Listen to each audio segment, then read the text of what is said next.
Boa noite a todos. Obrigada ao pessoal da Sucesso pelo convite para participar desse evento e compartilhar com vocês um pouco sobre nossas experiências de como temos acompanhado aí os primeiros projetos de robotização em diversas empresas.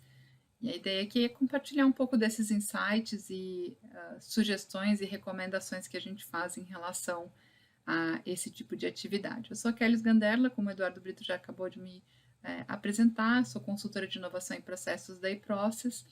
A gente vem trabalhando com essa tecnologia de RPA há pelo menos 5 anos, acompanhando diversas organizações nessa jornada, e eu venho então trazer para vocês aqui uma visão geral, um compartilhamento de recomendações e sugestões que a gente faz para quem está aí começando a dar os seus primeiros projetos, primeiros passos em projetos de robotização.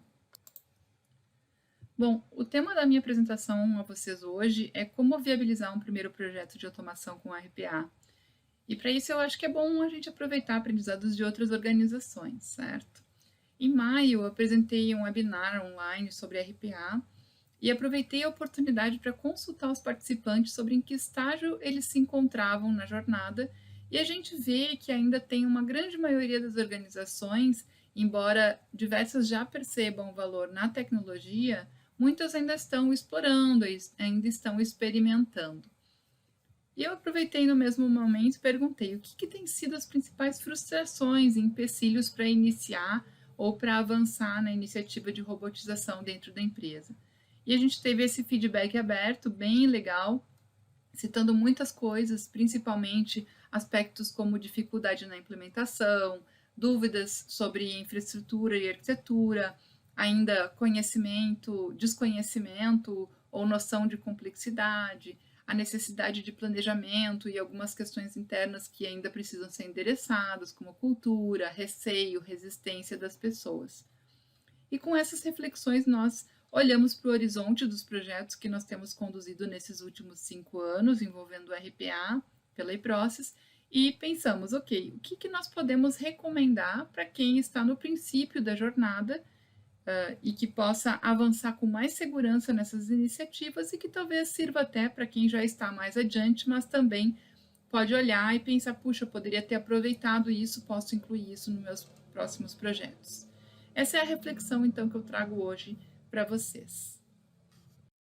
Eu sei que é um tema novo, por isso talvez alguns de vocês já tenham acompanhado outras apresentações do Eduardo Brito sobre o tema de RPA, mas rapidamente falando, nós estamos aqui falando, quando falamos da sigla RPA, estamos falando de Robotic Process Automation, né? São robôs de software que executam uma sequência de passos para realizar uma determinada atividade utilizando as interfaces de usuário como se fosse uma pessoa operando sistemas, né? Então, na prática, ele é treinado, é um script treinado para repetir essa sequência de passos, customizando um pouco esse script para deixar ele um pouco mais flexível, incluindo variáveis, né, de forma que ele possa executar os passos de forma mais otimizada. E aí, uma vez que ele está preparado, a gente disponibiliza esse script para que um robô comece efetivamente a executar um recurso robótico aqui, certo? Então, o robô ele pode receber vários scripts de tarefas diferentes e ele costuma fazer esse trabalho, de acordo com os principais fornecedores, de 3 até 5 vezes mais rápido do que uma pessoa. Então, tem sido uma porta de entrada, uma oportunidade de trazer automação e resolver problemas de integrações, como diz o Brito, né, que são muito frequentes nas organizações, às vezes por uma questão de déficit tecnológico, né, ou de não haver uma forma de você resolver aquele problema. O RPA tem se posicionado como uma ferramenta muito boa para resolver essas questões. Então, com os robôs, a gente consegue fazer as mesmas atividades manuais e repetitivas, utilizando os mesmos recursos e interfaces que um usuário usaria, certo? Porém, de uma forma mais rápida, em maior volume e, por consequência, numa relação de custo-benefício que torna essa execução mais barata na maior parte das vezes. Então, como que costuma ser a jornada de RPA das organizações que a gente tem acompanhado? Geralmente começa com uma descoberta, E depois, então, o que é o RPA, como é que funciona, quais são as ferramentas que existem no mercado, como que eu poderia utilizar isso internamente, né? Seguido daí de uma prova de conceito, onde se faz um robô experimental para validar essa tecnologia junto com algum software utilizado, o ERP, né, ou alguma outra necessidade pontual que a organização visualiza ali, que é um trabalho realmente manual repetitivo que seria interessante automatizar. E uma vez que essa prova de conceito demonstra o seu valor, a gente parte para um processo piloto, que é o primeiro processo que o robô vai executar, então, em produção. Ele é um robô, uma automação mais robusta do que o robô de prova de conceito, que está validando lá só um cenário de dia feliz, né? O processo piloto já é uma automação completa que entrega um valor de fato e que começa a ser executado em produção, gerando resultados. E aí esses resultados começam a ser percebidos pela organização. Rapidamente essa notícia se espalha, outras equipes começam a demonstrar interesse pela robotização e em pouco tempo você tem um crescimento exponencial aí com centenas de horas de trabalhos manuais sendo resolvidos, sendo executados pelos robôs. Que tipo de desafios a gente tem visto na entrada deste primeiro projeto de RPA nas organizações? Porque eles existem, né? Eles estão aí. A gente vai lá, discute as questões de tecnologia e vê que ainda entre ser apresentada a tecnologia e efetivamente conseguir conduzir um primeiro projeto, existe um gap aí de tempo com alguns desafios que precisam ser resolvidos. Em primeiro lugar, a gente tem a questão da resistência técnica. Quando a gente fala em robôs, obviamente vem toda aquela fantasia, aquele misticismo, aquelas crenças de que o robô vai acabar com os trabalhos das pessoas, não vai mais ter pessoas nas empresas, só robôs. E aí, se o robô vai fazer meu trabalho, eu vou ter menos valor e logo vou me tornar obsoleto para a empresa, então eu não quero um robô aqui trabalhando comigo. Outra questão, outro desafio que precisa ser resolvido é efetivamente eu encontrar o primeiro processo ideal, aquele que vai fazer uma boa venda interna da solução. Algo que não seja muito complexo ou que não seja um processo extremamente crítico, mas que me ajude a dar visibilidade real, que seja um processo que tenha significância, né? Não pode ser um processo insignificante, mas também não pode ser um processo extremamente crítico para o negócio que possa colocar algum risco se não tiver o processo ali bem azeitado. Ele é um projeto de RPA, ele não nasce completamente pronto, né? Ele é colocado em produção e a gente vai refinando e vai melhorando o treinamento do robô até que ele se torne completamente autossuficiente. Então, encontrar um bom processo que não seja nem complexo demais, mas nem simplório demais, é um dos desafios que a gente vê sendo enfrentados pelas empresas. Outro desafio é conseguir demonstrar o retorno do investimento. Às vezes acaba se escolhendo por um processo de início que não foi avaliado apropriadamente sobre a capacidade dele de retornar o investimento que se faz ao se adquirir uma plataforma para poder ter os robôs executando os trabalhos para mim, né, naquela disponibilidade que eu tenho necessidade. E aí, considerando o volume do trabalho que o robô tem para processar e o desempenho dele e o custo disso, se esse processo custa mais caro para ser executado por um robô do que por uma pessoa, somando isso com o desafio da resistência, dificilmente a gente consegue sustentar a iniciativa de RPA dentro da empresa. Por outro lado, é importante também ficar claro que a automação não é a solução para reduzir headcount. Se a gente chega com a tecnologia de robotização dentro das empresas, com esse conceito, com essa ideia de que nós chegamos para reduzir o headcount, dificilmente ela vai se tornar popular. E logo a gente vai ver que aí não é onde está o principal ganho que a gente pode ter.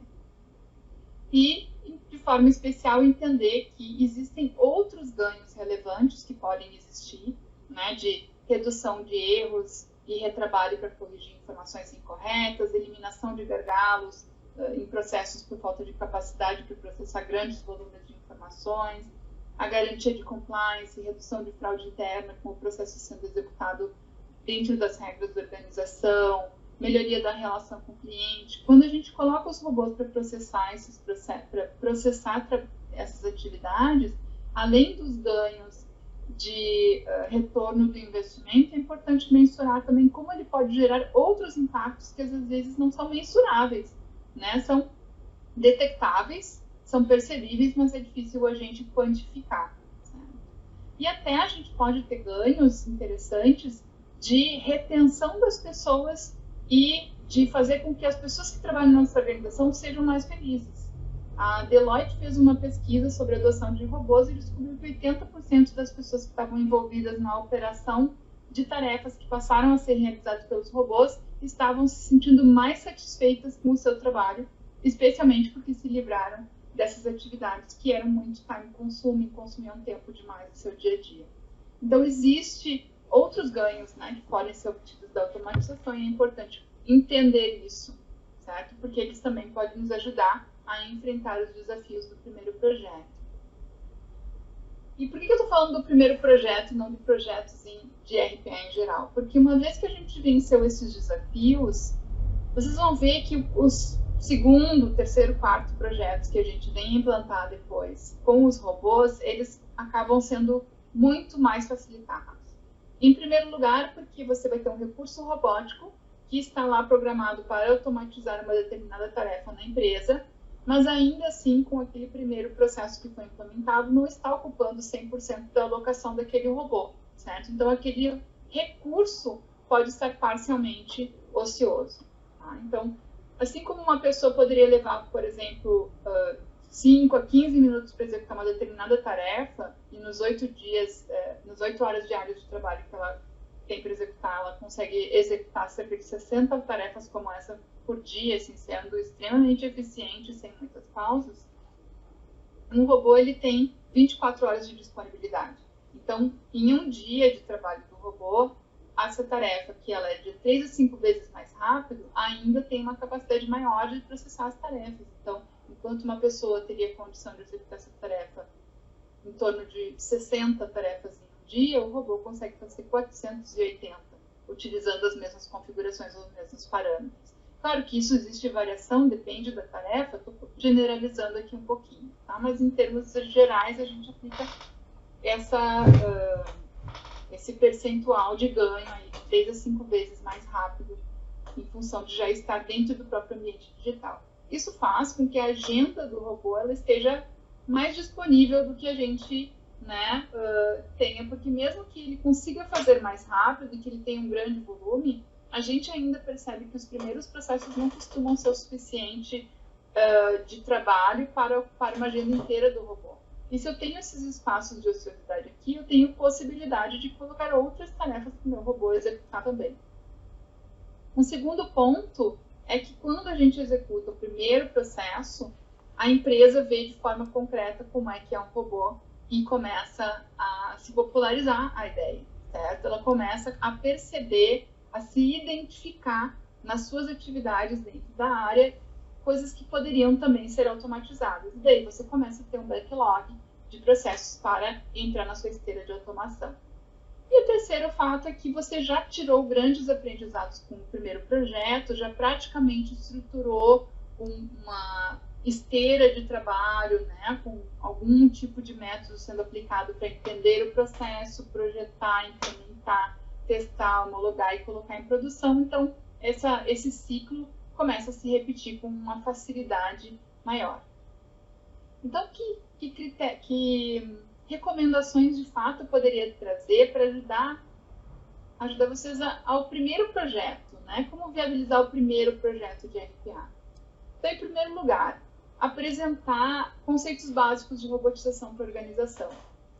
Tá? Então, fazer uma introdução sobre o que são as capacidades robóticas, como os robôs são criados, como é que eu executo, como é que eu controlo, certo? Que motivadores podem me ajudar a justificar o investimento no robô, como é que eu identifico as atividades candidatas à robotização. Tudo isso, né, nos ajuda a criar uma consciência da organização interna na organização sobre a entrada dos robôs e como eles podem colaborar com o nosso dia a dia. E aí até eu deixo uma sugestão para quem quiser aprofundar um pouquinho mais ou buscar um conhecimento adicional sobre isso. Tem um webinar bem interessante apresentado pelo Eduardo Brito, uma apresentação do nosso roadshow, na verdade, que é uma introdução ao conceito de RPA, é um material interessante até para levar internamente, se vocês quiserem utilizar como um apoio. Na iProcess, a gente tem feito inúmeros projetos de RPA, começando com um workshop, justamente, né? Levando uma palestra de 2 a 3 horas para gerentes, diretores, né, coordenadores das áreas, para trazer esse conhecimento, explicar e fazer com que eles percebam o valor realmente que pode ser ganho com essa tecnologia. E geralmente, no final dessas reuniões, eles já redesenharam tudo o que poderiam esperar de RPA, desmistificaram várias ideias equivocadas e começaram a vincular com a sua operação no dia a dia, com oportunidades. Então, eles já começam a sair dessa reunião com uma listinha de possíveis oportunidades de automatização. É um tipo de atividade bem interessante. Bom, uma segunda sugestão é mostrar na prática um processo que todo mundo conheça, né? Então, aqui, por exemplo, tem um processo que toda empresa passa, que é um processo de verificação de notas fiscais. No caso desse robô aqui, ele monitora uma caixa de entrada, identifica quando cai lá um PDF de uma DANF, abre a DANF, extrai essa chave de acesso da DANF, entra no site da Receita Federal, pesquisa por essa chave de acesso e começa a extrair diversas informações, tudo utilizando a interface que o usuário usava, certo? A pessoa que fazia esse trabalho. Então, aqui ele começa a pegar informações do cabeçalho, informações dos itens, informações de impostos, e à medida que ele está extraindo essas informações, ele vai preenchendo uma planilha de informações para depois fazer uma comparação desses dados com os dados da nota fiscal, certo? Da DANF que ele recebeu, para validar essa informação. Então, com essas informações, ele vai finalizar agora. Acho que é o último passo da nota fiscal, verificando mais uma informação.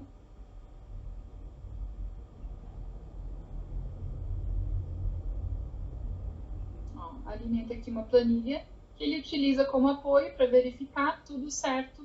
Ele vai, então, entrar num outro sistema, onde ele vai fazer um login utilizando uma credencial de acesso segura, e a partir dessa credencial de acesso, um sistema daí já conhecido aqui pela empresa, ele vai abrir um chamado de solicitação de cadastro da nota fiscal, no qual ele vai adicionar essas informações para que essa nota passe por uma avaliação, uma aprovação, e ela sendo aprovada, o próximo passo também é executado por esse robô, inclusive, só que daí para fazer o cadastramento desses dados no ERP. Então, é um processo que as pessoas começam a identificar, puxa, mas o que ele está fazendo aqui é o que eu faço no meu dia a dia, que eu tenho que ficar copiando informação no documento, colando no formulário e assim por diante. Uma outra recomendação é destacar para as pessoas que a automação ela pode eliminar o lado robô das pessoas. Então, ele não veio para substituir, ele veio para ser um colega. Esse estudo aqui da McKinsey eu acho muito legal. Eles fizeram um estudo de quanto tempo as pessoas gastam dentro das organizações realizando diferentes tipos de tarefas. E a partir disso, eles identificaram que as pessoas passam mais da metade do seu dia a dia, certo? Embora isso aqui seja nos Estados Unidos, mas é a vida de escritório de praticamente qualquer organização, passam muito tempo coletando dados, processando dados e fazendo um trabalho previsível, que são atividades altamente suscetíveis à automatização. E com isso, elas têm pouco tempo para se dedicar a essas atividades que são as menos suscetíveis, como gerenciar pessoas, aplicar o expertise, aplicar o seu talento, certo? Aquela pessoa foi contratada pela organização, talvez a tarefa que tenham passado para ela seja uma tarefa repetitiva, mas provavelmente havia algum talento, algum conhecimento especial que ela realmente poderia estar dedicando para a empresa e que acaba sendo despercebido porque ela passa muito mais tempo fazendo essas atividades suscetíveis à automação.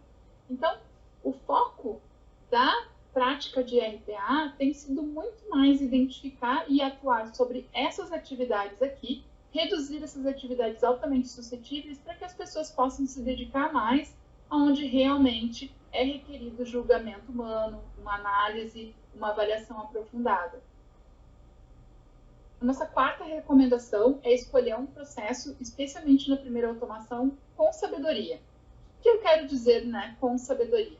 A gente vê que algumas organizações muitas vezes se focam em uma questão pontual, por exemplo, é uma atividade muito repetitiva, certo? É um passo a passo repetitivo. Se a gente fosse olhar aqui só no esforço de quanto uma pessoa leva para executar uma determinada atividade, aqui nesse processo admissional, a gente vai ver, puxa, essa é uma tarefa que uma pessoa leva 1 hora inteira só para executar uma preparação admissional aqui na nossa sede. Mas se a gente não olhar a big picture, né, se a gente não entender esse processo por completo, a gente não consegue perceber que, ok, é 1 hora por contratação, mas são 20 contratações por mês, isso faz com que no mês inteiro seja 20 horas de consumo. É time consuming? É time consuming, 20 horas é um certo esforço. Porém, essa é uma atividade com muitas regras, muitas validações e checagem de informações, logo é um processo bastante complexo, cujo investimento para construir vai ser bastante elevado. Diferente de uma atividade como essa aqui de prestação de contas, dos filiais, que, embora o esforço de executar uma prestação de contas seja de 5 minutos, em função das características dessa empresa, que ter muitas filiais, eles têm um volume de 750 prestações para tratar por dia. E isso faz com que seja gasto, só nessa atividade, 1.345 horas. E aí a gente vai olhar para essa atividade, a gente vê que ela é altamente estruturada, bastante simples, poucos passos, mas efetivamente consome tempo de diversas pessoas na organização que juntas, somando-se, tem aí 1.375 horas que poderiam ser economizadas. Acho que vocês vão concordar, olhando agora, né, com essa big picture, que a prestação de contas na filial deve ser um processo muito mais interessante para começar uma automação do que o de processo de preparação admissional. E aí aqui eu aproveito para deixar outra dica de um vídeo também no canal do YouTube da eProcess, que é esse dos 7 características de processos candidatos à robotização, que ajudam os times a identificar outras oportunidades a partir de algumas características-chave do que é bom, do que deve ser observado quando eu analiso um processo para automatizar. 5 minutos. Certo. Então, vamos lá. O quinto é mapear o que é importante para a organização, ou seja, entender, além do custo, né, o que é importante. Então, diminuir o envolvimento das pessoas em tarefas time consuming, diminuir o tempo do meu processo, atender o processo que tem prazos impossíveis, melhorar a retenção das pessoas, liberando elas dessas atividades cansativas, repetitivas e chatas, atuar em atividades que expõem a segurança física ou cibernética da empresa, melhorar a experiência dos clientes. Existem vários outros ganhos que a organização pode ter com a automatização. É importante a gente entender o que é prioridade dentre esses possíveis ganhos e que a gente consiga aplicar isso na análise. Aí, realizar o cálculo do retorno do investimento e o payback, certo? Em quanto tempo aquela oportunidade vai se pagar. Então, isso vem de uma análise comparando o trabalho manual atual com o trabalho que o robô vai executar e o esforço que a gente tem de construir essa automatização. Com isso, a gente compara criando um business case com mais de um processo. Então, eu analiso e faço essa avaliação, um diagnóstico de cálculo de retorno de investimento e payback para diversos processos e coloco eles numa avaliação, num business case que me ajude a justificar também esse investimento. Porque às vezes eu tenho atividades que não vão ter um retorno de investimento tão alto, mas tem outros ganhos intangíveis que são importantes e se eu colocar ele no mesmo pacote, eu consigo justificar o investimento de fazer aquela atividade que não me traria um ganho efetivo no primeiro ano, certo? Então, com isso, a automação, com certeza, ela pode me ajudar um business case, pode me ajudar também a fazer essa justificativa quando eu coloco mais processos para serem avaliados juntos. E para fechar, um cuidado especial para não criar um processo, transformar o primeiro projeto de RPA em um projeto de transformação radical do negócio, e que você tenha que fazer alterações em sistemas, transformações e outras integrações que o RPA esteja lá no meio, porque isso vai ofuscar um pouco os ganhos que você vai ter com o RPA e vai tornar a possibilidade de perceber os ganhos dessa entrega muito menos perceptíveis, muito mais disfarçados. E aí fica difícil você depois fazer essa venda interna. Então, começar com um projeto simples, certo? Resumindo, traz as pessoas envolvidas, né? Todo o time envolvido, coloca todos na mesma página com os conceitos.